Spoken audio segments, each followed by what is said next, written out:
Hello fellow Ozians, I'm the Louisiana Quadling, a Wizard of Oz collector and enthusiast, sharing with you my thoughts, my collection, and a little bit of my musical talent with all of you, and welcome to my channel.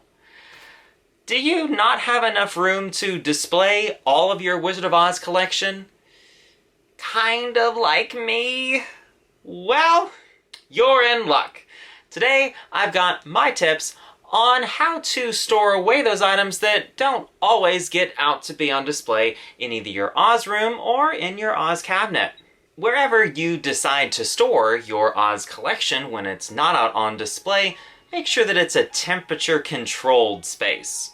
And I've got a little story with this one. So I met a local Wizard of Oz book collector, and she had all of her nicest editions inside, inside her home, inside a nice display cabinet. And she mentioned that she had hundreds of other Oz books. And guess where they were? Inside her shed, outside of her home. And if you've ever been in Louisiana, you know that those books are going to have to deal with the Louisiana heat, the 100% humidity year-round, and, let's not forget, bugs. Bugs. Ew. So, don't be like this collector, because I actually got to see some of these books that had been stored out in her shed, and let's just say they didn't look pretty. So make sure that the space that you choose is temperature controlled so that your items don't get more damaged if they are vintage than what they already are. Now, I know I've talked about this in previous videos, but I gotta say it again. For those more fragile items like figurines or porcelain dolls, it's really important, really, really important to keep those original boxes. Because if you are a younger collector, eventually you'll be on your own. So, obviously your collection will have to be transported to a new location. And having those original boxes will be able to at least minimize damage that could happen with transporting them. I know that this has really helped me out when I've done public displays in the past of my Wizard of Oz collection.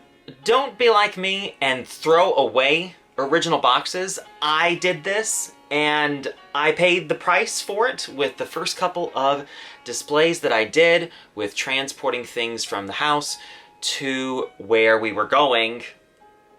Items got broken. So, don't be like me.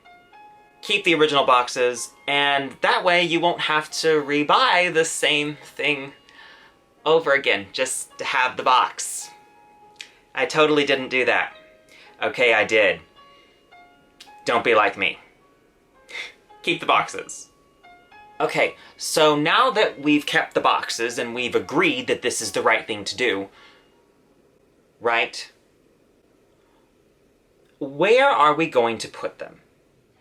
I've always sacrificed a little bit of my closet space for my Tanner doll collection. And as my collection grew, and grew, and grew, well, it kind of took up the whole closet, at least half of it. So this whole half of this closet from the floor to the ceiling is all of my Tanner doll collection in one place. So if you're looking for a place to store doll boxes, figurine boxes, you name it, closets are a really great place to go because nobody has to see that that's there. But besides closets, where else could you store your boxes? An idea that I implemented in the setup of my Oz room was hiding boxes behind other cases. This Barrister bookcase right behind me is catty-cornered on purpose. There are boxes hidden away behind this from floor to ceiling. Now, of course, you'd never know this unless I told you, because you'd probably think, oh, okay, it's just catty-cornered. No, it's that way on purpose, just so that I can hide a whole bunch of boxes behind it. Another thing that I've also implemented is I've hidden away boxes in between these two cases. Right in between them, I've been storing the 2007 line of Wizard of Oz Barbie dolls. And since these boxes were designed to have black sides, all that you see all the way down are the black sides. You probably wouldn't notice this because of the shadow that the two cases have in between them. But they've been there the whole time. So that's another idea for you if you're trying to find places for boxes and you're not quite sure where to put them. If, of course, you don't like the idea of having your boxes just sitting around gathering dust, you can always store your Wizard of Oz collection inside plastic bins. I've got quite a number of bins for the collection of various sizes. The best way of keeping track of the items is by labeling the bin's contents. I've got bins for just Christmas ornaments, Madame Alexander dolls, and Return to Oz items. Now, I've learned the hard way about not remembering where I put something, because I didn't label the bins. So, make things easy on yourself. Label your bins. Now, what do you do with flat media, like movie posters? Should they be stored in storage bins? I don't really think so. There's just way too much of a probability that they will probably get damaged or crushed. Now, is it a good idea to have them kept inside those poster tubes? Probably not either. That's also another potential thing happening there, that they could get crushed or damaged. It's a better idea to have them flattened out, whether you put all of your posters in one large frame that just holds them all together, or if you do the process that I said in the past of having some non-acidic foam board and shrink wrapping the whole thing.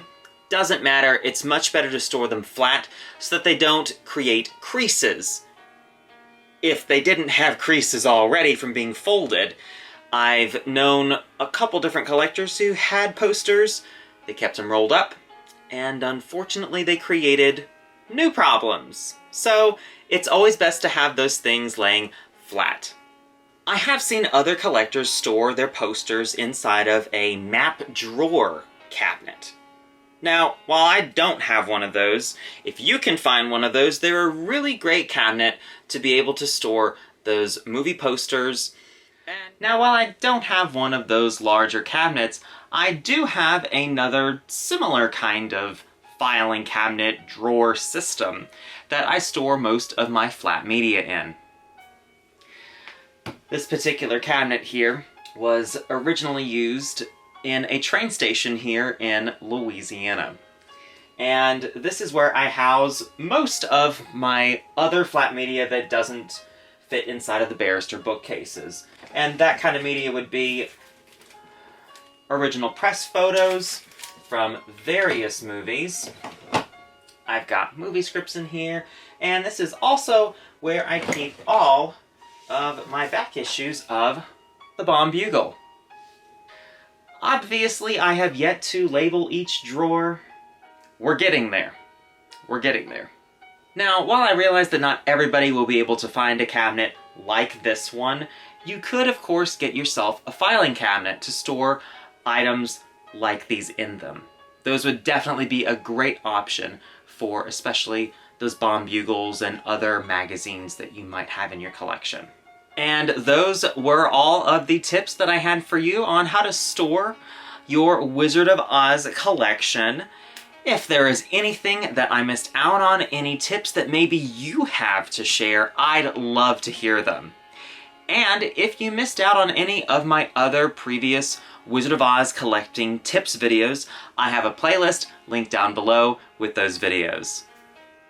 And if you liked that video, please give it a thumbs up, comment down below, and subscribe. New videos are posted every 2 weeks on the 15th and last day of each month. And if that doesn't satisfy your appetite for Oz, follow the link in the description to ozclub.org and join the International Wizard of Oz Club. Until next time, bye y'all.